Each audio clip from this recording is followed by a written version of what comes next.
फिरौन ने हजरत मूसा अलैहिस्सलाम को शिकस्त देने के लिए 70,000 जादूगरों को बुलवाया। फिरौन ने इन जादूगरों को क्यों बुलवाया था और इन जादूगरों ने कैसे हजरत मूसा अलैहिस्सलाम के साथ मुकाबला किया, इन तमाम सवालों के जवाब आज हम आपको इस वीडियो में कुरान मजीद और रिवायात की रोशनी में बताएंगे। हजरत मूसा अलैहिस्सलाम जब एक दरख्त के पास पहुँचे जिससे आग निकल रही थी, उसी दरख्त से अल्लाह ने हजरत मूसा अलैहिस्सलाम से कलाम किया। कुरान मजीद की सूरह कसस और सूरह ताहा में इरशाद होता है, ऐ मूसा, मैं अल्लाह रब्बुल आलमीन हूँ, मैं तेरा परवरदिगार हूँ, अपने जूते उतार दे क्योंकि तू मुकद्दस सरजमीन तुआ में है। फिर अल्लाह ने हजरत मूसा अलैहिस्सलाम से पूछा, ऐ मूसा, ये तेरे दाएं हाथ में क्या है? हजरत मूसा अलैहिस्सलाम ने जवाब दिया, ये लकड़ी मेरा असा है, मैं इस पर टेक लगाता हूँ और इससे अपनी भेड़ों के लिए दरख्तों से पत्ते झाड़ता हूँ। इसके अलावा इसी से और भी कई काम लेता हूँ। हजरत मूसा अलैहिस्सलाम से कहा गया,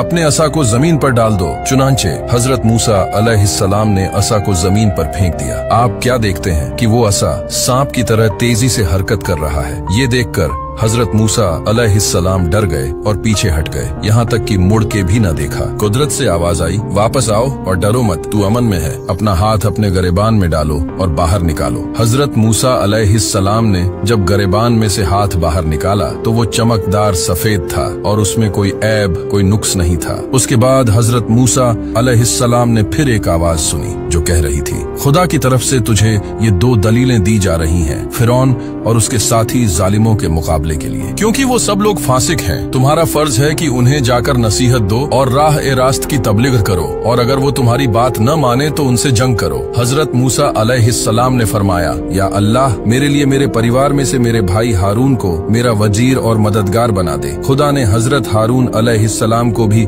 नबूवत पर फाइज कर दिया और यूं 3 दिन के बाद हजरत मूसा अलैहिस्सलाम फिरौन के पास हजरत हारून अलैहिस्सलाम के साथ निकल पड़े। फिरौन तक पहुंचना भी एक मुश्किल काम था क्योंकि उसके गिर्द बेशुमार रुकावटें थीं, दरिंदे और अशजारी वगैरह। हजरत मूसा अलैहिस्सलाम अपना आसा मारते गए, दरवाजे खुलते गए और आप अंदर होते गए। न तो दरबानों की हिम्मत पड़ी कि हजरत मूसा अलैहिस्सलाम को रोकें और न शहरों और दूसरे दरिंदों से हो सका कि दरमियान में हाइल हों। आखिर आप फिरौन के कसर तक पहुंच गए। जब आप फिरौन के कसर के दरवाजे तक पहुंचे तो आपने एक शख्स के जरिए से फिरौन को पैगाम भिजवाया कि मैं दरवाजे पर आया हुआ हूं और तेरी हिदायत के लिए आया हूं। एक रिवायत में है कि यह इत्तला एक मस्खरे ने अंदर पहुंचाई थी, क्योंकि किसी दरबारी को यह हिम्मत नहीं थी कि फिरौन की खुदाई के खिलाफ किसी का पैगाम फिरौन तक पहुंचाए। मस्खरे ने अंदर जाकर कहा कि आज मैंने अजीब और गरीब बात देखी है। फिरौन ने पूछा, तुमने क्या देखा है? मस्खरे ने कहा कि मैंने तेरे कसर के दरवाजे पर 2 ऐसे शख्सों को देखा है जिन्हें तेरे कसर तक पहुंचने में न दरिंदे हाइल हो सके